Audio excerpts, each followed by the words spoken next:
Late 2023, early 2024 is a very exciting time to be alive for a Godzilla fan like me.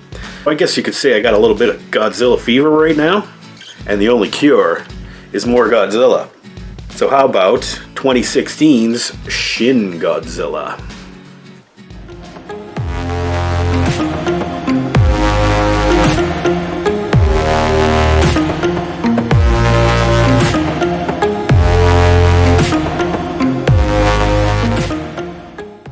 Yeah, Shin Godzilla. Now, I don't know if Toho decided that, hey, you're doing an American Godzilla again? Yeah, we'll sell you all these rights and stuff as long as we still obviously own the character and we can still continue to make our own movies, and we're going to do it our own way. And they certainly did. Unfortunately, did they have to make it so fucking boring? Like it really is. I mean, I'm going to get into some details here, but I don't really like Shin Godzilla very much. I'll tell you why. First of all, this movie is not made for an American or Western audience. I think this movie was definitely made for the Japanese fans.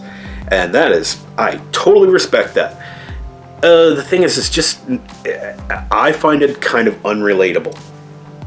There is a very heavy injection of like Japanese culture and like bureaucracy and all that stuff in there, and commentary on society, and I appreciate all that stuff, but since it's coming at me culturally from a completely different angle than I'm used to, a lot of it goes over my head.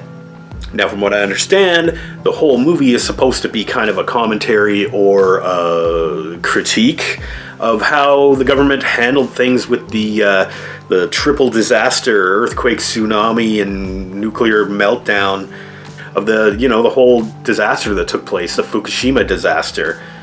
And I think it does a really good job of that. Unfortunately, it's not, for me, not very watchable. This is only the second time I've actually watched Shin Godzilla since it came out. I remember I had a lot of trouble, or the inability, I guess, to see this in the theater. I live on Vancouver Island in Canada here, and I think it only showed on this entire island maybe about 4 times in one theater for like just a couple of days. I mean, I would have had to drive like an hour and a half away to go see this, and in that one brief window of time, it just wasn't possible. And then I had to wait a really long time to see it on home video. When I finally did see it, I didn't like it. One of my biggest issues was all the subtitles. Don't get me wrong, I am one of those people that watches a Godzilla movie and I'll put on the Japanese audio so I can hear the actors actually speaking in their own voices and reading all the subtitles. Not a problem. I've never had a problem with that. That's how I prefer to watch a Godzilla movie. In this, I suppose I probably could have turned on like English dubbing, but I didn't. So, I think James Rolfe from Cinemassacre talked about this. First of all, you get your speech, like all the dialogue, you get the subtitles of that. Then you get like a title up on the top of the screen that tells you who that person is that's speaking. And also like the location of where they are. And then sometimes they do like news footage and stuff, and there's even more text and all this stuff, and there's translations of the Japanese text into English, and there's so many words on screen at one time, and most of the footage of the movie is just people talking. 90% of this movie is people talking, and just trying to read all this stuff and keep up with the story. I guess I could. It's just like, why? And of course, the monster. The monster is very different. Godzilla himself is incredibly different in this movie than he's ever been in any other movie. I think even more so than the 1998 Godzilla. Because there's weird shit that happens in this. And it's kind of cool. It looks super off-putting and weird, especially the googly-eyed like salamander fucking Godzilla that shows up near the beginning of the movie with the and it bleeds all over the place. Like, that's fucking weird as shit. And then you see him stand upright, and he's got tiny little T-Rex arms that grow out of his chest, and That's fucked up. And then later on, he's like shooting laser. His jaw splits apart, and he's shooting a laser beam, and then he shoots lasers out of his back. And yeah, I guess all that shit was kind of neat, but it felt so out of place. I mean, like, this is like cheesy Godzilla laser beams in this movie that you're expecting us to take super seriously because they're trying to make it as real as possible, and then he's shooting fucking lasers out of his back and growing like human skeletal figures out of its tail. Like, okay, man, or whatever you say. It's kind of a snooze fest. I'm sorry. And the Godzilla scenes, while they are cool and they're neat to look at, they're way too few and far between. Takes way too long to get to the Godzilla action. And the action is just like buildings exploding and laser beams coming out of Godzilla's ass or whatever.